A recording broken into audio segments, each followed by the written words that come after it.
नारद जी ने बहुत प्रयत्न किया, वेद वेदांत का पाठ किया, गीता पाठ किया, लेकिन ज्ञान वैराग्य की मूर्छा दूर नहीं हुई। आकाशवाणी हुई, नारद जी तुम्हारा उद्योग सफल होगा, निराश हताश मत हो, संतों से जाकर पूछो सत्कर्म का स्वरूप क्या है, तुम सत्कर्म का अनुष्ठान करो, समस्या का समाधान हो जाएगा। अब लगे संतों से पूछने। भला नारद जी को कौन बता सकता था, कोई मौनी हो गए, कोई स्थान छोड़ के चले गए, किसी ने हाथ जोड़ लिए, महाराज आप ही नहीं जानते तो हम क्या बतावें। तब नारद जी बद्री का आश्रम पधारे, वहां सनकादिक भगवान का दर्शन हुआ और सनकादिक भगवान ने कहा कि समस्या का समाधान हो जाएगा, भागवत जी की कथा होनी चाहिए। और शुक तीर्थ में सनकादिक भगवान वक्ता हुए, नारद जी प्रधान श्रोता हुए, तो भागवत की कथा आरंभ होने लगी। संपूर्ण देवता ऋषि पितर तीर्थ नद नदी पर्वत सब मूर्तिमंत होकर के कथा में आए। कथा में जाने का यही लाभ है। भारतवर्ष में इतने तीर्थ हैं कि आप जीवन भर तीर्थ यात्रा करो तो भी आप सब तीर्थों में नहीं जा सकते, कोई ना कोई छूट जाएगा, इतने तीर्थ हैं।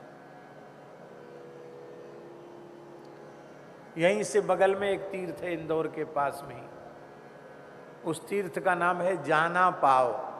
क्या नाम है? जाना पाव। वहां लोग जा नहीं पाते, इंदौर के लोग नहीं जा पाते हैं। जमदग्नि ऋषि की तपस्थली है, परशुराम जी का प्राकट्य वहीं हुआ, चंबल नदी का उद्गम वहीं से हुआ, चर्मणवती का। हम दर्शन करके आए हैं जाना पाव। आज पूरे देश में ब्राह्मणों के संगठन हैं, परशुराम जयंती सब मनाते हैं, मनाना चाहिए, लेकिन बहुत से लोगों को हम पूछते हैं जाना पाव सुना है? तो नहीं सुना। कहाँ है, किस प्रदेश में, ये भी पता नहीं। अब इतना बड़ा तीर्थ है कि नहीं? वहीं से क्षिप्रा का उद्गम, वहीं से चंबल का उद्गम, तमाम तीर्थों का वहां से उद्गम है। इतने निकट तीर्थ में लोग नहीं जा पाते। पर भैया कथा ऐसा महान तीर्थ है कि आप कथा मंडप में आकर विराजें तो धरती का कोई तीर्थ बाकी नहीं रह जाएगा। सर्वाणि तीर्थानि बसंति तत्र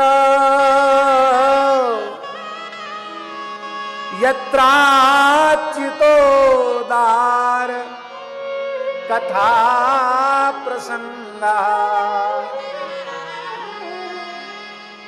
जहां भगवान की कथा होती, संपूर्ण तीर्थ वहां निवास करते हैं।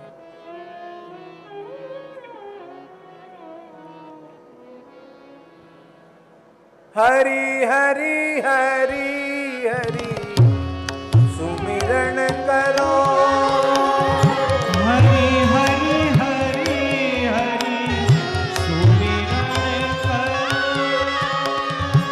हरि हरि हरि हरि सुमिरन करो, हरि हरि हरि हरि सुमिरन करो, हरि चरणार बिंद चित धरो, हरि चरणार बिंद चित धरो, हरि की कथा होय नित जहां, हरि की कथा होए नित जहां, गंगाऊ चली आवे तहां, गंगा चली आवे तहां, गोदावरी सरस्वती सरस्वती आवे, गोदावरी सरस्वती आवे, कावेरियौ विलंब न लावे, कावेरियौ विलंब न लावे, सर्वतीर्थ को पासाता, सर्वतीर्थ को वासाता, सूर हरि कथा होवे जहाँ, सूर हरि कथा होवे जहाँ, सर्वतीर्थ को पासाता, सर्वतीर्थ को वासाता, सूर हरि कथा होवे जहाँ, सूर हरि कथा होवे जहाँ, हरि हरि हरि हरि सुमिरन करो। संपूर्ण तीर्थ वहां निवास करते हैं जहां कथा होती है, इसलिए कथा सुनने के बाद कोई तीर्थ बाकी नहीं रह जाता। न तो परिश्रम लगा, न 2 पैसा खर्च हुए, आराम से बढ़िया अच्छी जगह में बैठे हो, सब तीर्थों में गोता लग गया। कथा से बड़ा कोई तीर्थ इस धरती पर नहीं है। तीर्थ के स्नान से दीर्घकाल में शुद्धि होगी, पर हरि कथा कीर्तन से जीव की तत्काल शुद्धि हो जाती है। अभी कथा पूरी हुई नहीं थी, कथा की महिमा ही गाई जा रही थी कि इसी बीच में ज्ञान वैराग्य को साथ लेकर भक्ति महारानी 15-16 वर्ष के ज्ञान वैराग्य और उतनी ही अवस्था की किशोर अवस्था की भक्ति, तीनों एक अवस्था के तरुण अवस्था के, और नाचते हुए प्रकट हो गए। पहले लोग नाचते नहीं थे कथाओं में, इसलिए ये नए नचैया आए तो इनको देख के सबको आश्चर्य हो गया कि अरे ये नाचने वाले कौन है भैया। आजकल तो कुछ तो नचनिया ही होते हैं, कथा में कमर कस के जाते नाचने के लिए, और वैसे इनको भाव वाव ज्यादा नहीं जगता है। जब कोई आस्था संस्कार चैनल वाले ये अपना काला काला भोंपू घुमाते हैं और उस समय उनको नाचने में बड़ा आनंद आता है, फिर फोन करके पूछते हैं, वहाँ इंदौर में कथा हो रही थी, आपने हमको नाचते हुए देखा? अरे हाँ, हमने आपको देखा। क्या कहना, तुम्हारा जीवन सफल हो गया। अरे भाई, नाचो गाओ रो, पैर में घुंघरू बांध के नाचो, अपने प्राण जीवन धन के सामने एकांत में नाचो। मैं तो गिरधर के संग, मैं तो गिरधर आगे नाचूंगी। एकांत में रहो ना ठाकुर जी के लिए। इसका मतलब ये मत समझना कि हम कथा कीर्तन में नृत्य का निषेध कर रहे हैं। बहुत प्रेम जगेगा तो नृत्य होगा। यहां भी भक्ति ने नृत्य किया, ज्ञान वैराग्य ने नृत्य किया। सबको आश्चर्य हो रहा था ये कहां से आए। बोले कथार्थ तो निष्पतिताधुनेयम अधुना इयम भक्ति ही कथार्थतः एव निष्पतिता। ये भक्ति महारानी कथा के अर्थ से ही प्रकट भई है। ज्ञान भी प्रकट हो गया, वैराग्य भी प्रकट हो गया। इसका तात्पर्य है आप अपने हृदय वृंदावन में ज्ञान वैराग्य और भक्ति तीनों को युवान बना करके रखना चाहते हो तो नित्य कथा श्रवण का नियम ले लेना चाहिए। हम रोज कथा सुने बस। कभी आपका ज्ञान बूढ़ा नहीं होगा, कभी आपका वैराग्य बूढ़ा नहीं होगा, कभी आपकी भक्ति वृद्ध नहीं होगी। पर इसमें भी बड़ी समस्या है। ईमानदारी से कहेगा सुनेगा तो, और पेट भरने के लिए धंधा मान के कहेगा तो जीवन भर लोग कथा बांधते रहते हैं। न उनमें ज्ञान पक्का, न वैराग्य, न भक्ति, कुछ नहीं। न कहने वाले में, न सुनने वालों में। कहने वाले के भीतर कहने के आरंभ में क्या संकल्प उसके भीतर था, और सुनने वाले के भीतर क्या संकल्प था, उसकी महिमा है। इसलिए यही संकल्प लेकर के कथा कहिए, सुनिए कि हमको भगवान के चरणों में प्रेम हो जाए। यथा हरौ भगवती नृणाम भक्तिर्भविष्यति सर्वात्मन्यखिलाधारे इति संकल्प्य वर्णय। ये संकल्प लेकर कहें, यही संकल्प लेकर हम सुने।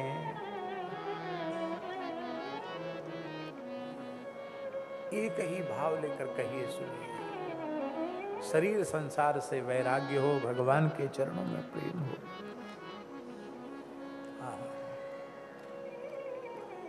भक्ति महारानी ने कहा हमारे ऊपर फिर संकट ना आवे, यह कृपा और कर दीजिए। सनकादिक भगवान ने कहा हे भक्ति महारानी, आप अपने पुत्र ज्ञान वैराग्य के सहित श्रोताओं के हृदय में विराजमान हो जाओ। वहां कलयुग का दोष आपको छू नहीं सकेगा। और भक्ति महारानी ज्ञान वैराग्य के सहित श्रोताओं के हृदय में विराज गई। विराजते ही श्री कृष्ण प्रकट हो गए। परमानंद चिन्मूर्ति ही मधुरो मुरलीधरा आविवेश स्वभक्तानां हृदयान्यमलानि च। भक्तों के निर्मल हृदय में भगवान त्रिभंग ललित कोटि कोटि कंदर्प दर्प दलन करने वाले श्री कृष्ण प्रकट हो गए। वहां बैठे हुए श्रोताओं को देह गेह की विस्मृति हो गई। अब तो दिव्य कीर्तन होने लग गया। कीर्तन, कथा पूरी हुई, कथा के बाद कीर्तन हुआ। प्रहलाद जी, उद्धव जी, अक्रूर जी, अर्जुन जी, ये सब भगवान के नित्य पार्षद वहां गूढ़ रूप से विराजमान थे। कथा में सब साक्षात कीर्तन में प्रकट हो गए। महासंकीर्तन होने लग गया। प्रहलाद तालधारी तरल गति तया चोद्धव कांस्यधारी वीणा धारी सुरर्षि स्वर कुशलतया राग करता अर्जुनो भूत इंद्रो वादीन मृदंगम इंद्रो वादीन मृदंगम जय जय सुकरा कीर्तने ते कुमारा यत्राग्रे भावभक्ता सरस रचनया व्यास पुत्रो बभूव। उस महासंकीर्तन में प्रहलाद जी तो करताल बजा रहे थे। प्रहलाद तालधारी तरल गति तया चोद्धव कांस्यधारी। बड़ी तरल गति से उद्धव जी झांझ बजा रहे थे। जंप भी कहते, झांझ भी कहते, मंजीरा बजा रहे थे। नारद जी वीणा बजा रहे थे। स्वर कुशल तया राग करता अर्जुनो। अत्यंत मीठा स्वर होने के कारण अर्जुन उच्च स्वर में आलाप ले रहे थे। इंद्रो वादीन मृदंगम इंद्र ने मृदंग बजाया। मृदंग बजा तो रहे थे गंधर्वराज चित्ररथ, पर उनको लगा इतना बढ़िया कीर्तन इतना ढीला बजा रहा, ठीक नहीं, हटाओ। इंद्र मृदंग विद्या के आचार्य हैं, स्वयं मृदंग बजाने लगे। इंद्रो वादीन मृदंगम। कथा वक्ता श्री सनक सनंदन सनातन सनत कुमार, जय जय सुकरा, जय हो जय हो जय हो।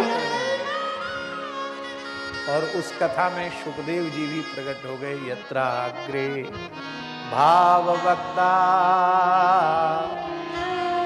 सरस रसनया व्यास पुत्रो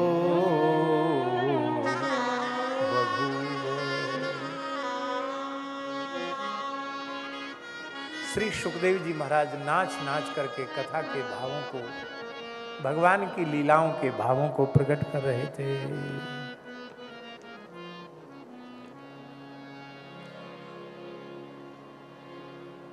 जिस प्रयोजन के लिए नारद जी कथा सुन रहे थे, भक्ति के कष्ट की निवृत्ति के लिए, वो तो हो गया।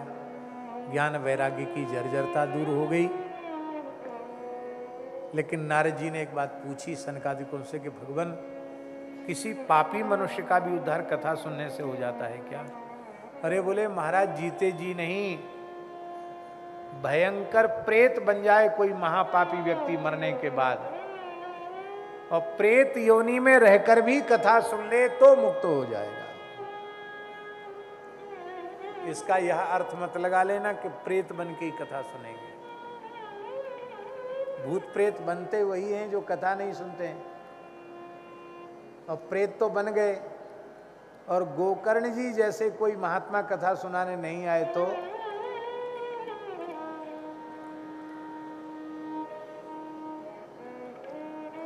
आज की जो कथाओं की पद्धति हो गई है, इन कथाओं से भूत उद्धार होगा? पहले तो कहने वाले का उद्धार हो जाए, तब भूत प्रेत वाले का उद्धार होगा। इसलिए इसी शरीर से इसी जीवन में सावधान रह करके कथा सुनना, और कथा में सुने हुए विषय को अपने जीवन में आत्मसात करना, निश्चय कर लेना। अवलो नसानी अवना नसे हो, इस निश्चय के साथ कथा सुनना।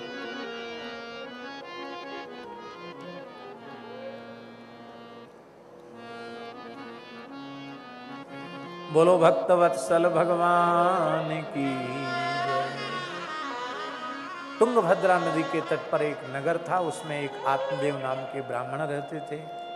उनकी पत्नी का नाम धुंधली था, कोई संतान नहीं थी। संतान की प्राप्ति के लिए बहुत से अनुष्ठान किए, दान पुण्य आदि किए, संतान नहीं हुई। संतानहीनता के दुख के कारण आत्मदेव पंडित जी जल में डूबकर मरना चाहते थे। भगवान को दया आ गई, एक सन्यासी, दंडी सन्यासी का रूप धारण करके भगवान आए, और भगवान ने उनको समझाया, रे मुंचाद्य कुटुम्बासाम सन्यासे सर्वथा सुखम। कुटुंब बनाने की इच्छा त्याग दे, सन्यास ले ले, तेरे सन्यास का समय है, सन्यास में ही सुख है। ये तो सन्यास लेना नहीं चाहते थे। बोले पुत्रादि सुख ही नोयम सन्यास शुष्क एवं। जिस सन्यास में न स्त्री का सुख है और न पुत्र का सुख है, वो सन्यास तो शुष्क है। तब सरस क्या है? बोले गृहस्थ सरसो लोके पुत्र पौत्र समन्विता। बेटा हूं, पोता हूं, परपोता हूं, ऐसा जो गृहस्थ आश्रम है वो बड़ा रसमय है। अब बहुत ध्यान से सुनो, ये भावना थी आत्मदेव पंडित जी की, जो शास्त्रों के बड़े चूड़ांत विद्वान थे। और हठपूर्वक पुत्र हुआ तो हो गया धुंधकारी। कितना सुख दिया धुंधकारी ने आत्मदेव को। कह तो यही रहते ना, गृहस्था सरसो लोके पुत्र पौत्र समन्विता। स्त्री का सुख भी नहीं मिला, धुंधली का सुख क्या मिलेगा? पुत्र का सुख भी नहीं मिला। और कितनी पिटाई की धुंधकारी ने आत्मदेव जी की नहीं कहा जा सकता। पीटता भी था और घर से निकलने भी नहीं देता था और रोने भी नहीं देता था। तुम चिल्लाओगे रोगे तो हमारी बदनामी होगी। पिटो बोलो मत, रो मत। सारी संपत्ति को जुए में, शराब में, कबाब में नष्ट कर दिया उसने। एकदा पितरौ ताड्य पात्राणि स्वयमाहर। एक बार माता पिता की खूब पिटाई की और बर्तन लेकर के बाजार में बेच आया, जुए में हार गया। अब घर में बनाने खाने के बर्तन तक नहीं थे। जिस घर में लक्ष्मी का साम्राज्य था, आज वहां बनाने खाने के बर्तन तक नहीं रह गए। ये तो गया था शराब कबाब में धुत था। पिताजी रो रहे थे। तो जो महात्मा ने फल दिया था, जैसे बंध्या गाय को खिला दिया था, और धुंधकारी के जन्म के 3 महीने बाद गोकर्ण जी का जन्म हुआ था, वो गोकर्ण जी भी उनको समझा रहे हैं। अब देखिए, जो उपदेश भगवान ने संत रूप में दिया है, वही उपदेश गोकर्ण जी दे रहे हैं। जो तुम सीधे सीधे नहीं समझोगे तो कुट पिट करके समझना पड़ेगा। तो कुट पिट करके समझो, इससे अच्छा सीधे सीधे समझ जाओ।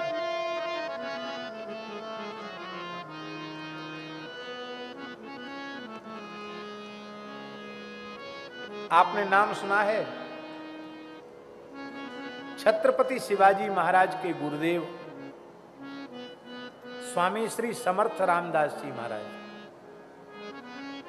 स्वामी श्री समर्थ रामदास जी महाराज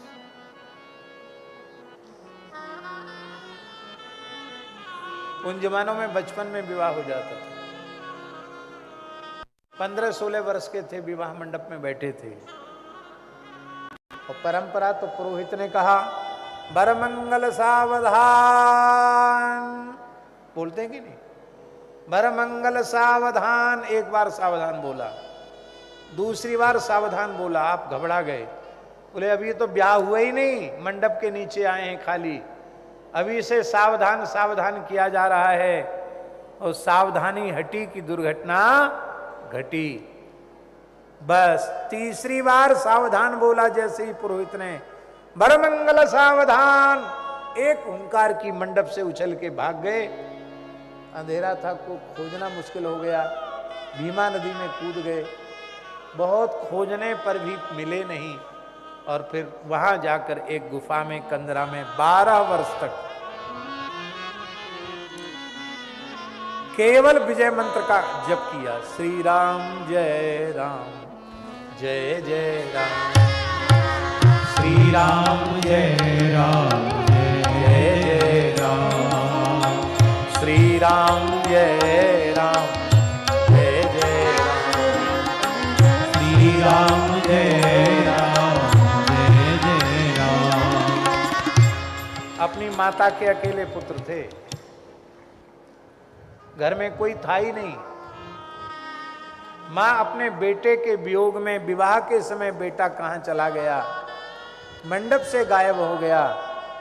मां के रोते रोते हाल ऐसे थे कि मां की तो आंख फूट गई रोते रोते, नेत्र ज्योति चली गई। और 12 वर्ष के बाद समर्थ स्वामी रामदास जी महाराज अपनी मां को प्रणाम करने आए। मां अंधी हो चुकी थी।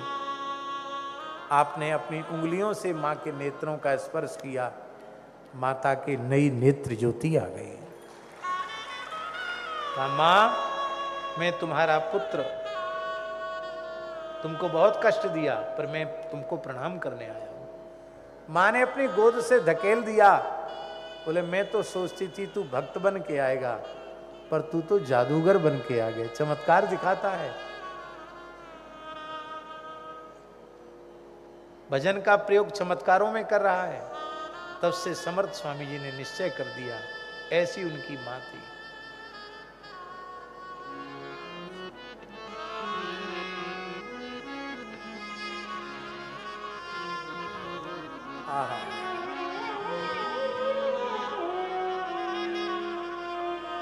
जय जय श्री राधे। श्री राम जय राम जय